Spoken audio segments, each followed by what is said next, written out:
Došao je iz grada koji tada nije imao bazen, a u vaterpolu je osvojio sve što se moglo. No sad se iz vode preselio na parket. Barakuda je postala hobotnica. Kažu da im je hobotnica i mi je njima zaštitni znak, pa ajde. Oni su košarkaški klub Stoja iz Pule. Nedavno su izborili prvu ligu, a sa svojih 205 cm visine njihove je redove pojačao Damir Burić. Tek mu je 41. Falilo mi malo treninga. Prijatelj Šime, ujedno je predsjednik, me pozvao i tako, našli smo obostranu neko zadovoljstvo i suradnju. Debitirao je protiv Kvarnera i odmah upisao double-double učinak. Puno gledalište, čak i mala trema u početak, novi sport, malo, ali uživao sam. Suigrači su ga odmah prihvatili. Dođe na trening prije svih, malo te ne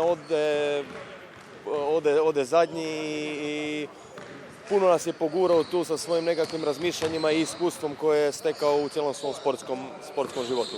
Jedan od mojih sportskih možda uzora tu iz Pule, tako da sam presretan što je došao trenirati s nama. Puno toga možemo naučiti od njega, bez obzira što to nije njegov primarni sport. Iako je oduvijek igrao i košarku, Damiru nije bilo lako uhvatiti tempo. Mislim da je vaterpolo puno fizički zahtjevni sport, ali daleko od toga da je košarka jednostavna, posebno meni koji nisam trčao aktivno ne znam koliko. No dolazak Damira u klub za sve je značio mnogo. Svi znamo koji je Damir. Damir je najveći sportaš grada Pule i definitivno njegovim dolaskom smo dobili tu neku osobnost ekipe, u smislu jer ipak je on toliko toga prošao da i mladi igrači pa i neki stari, pa i ja kao trener možemo neke stvari čuti od njega, naučiti.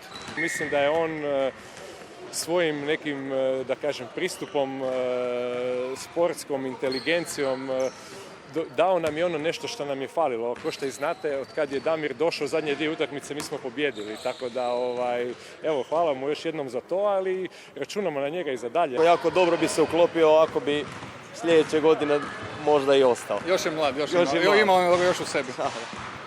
Po svemu sudeći našeg trofejnog vaterpolista na parketima prve košarkaške lige gledat ćemo i iduće sezone.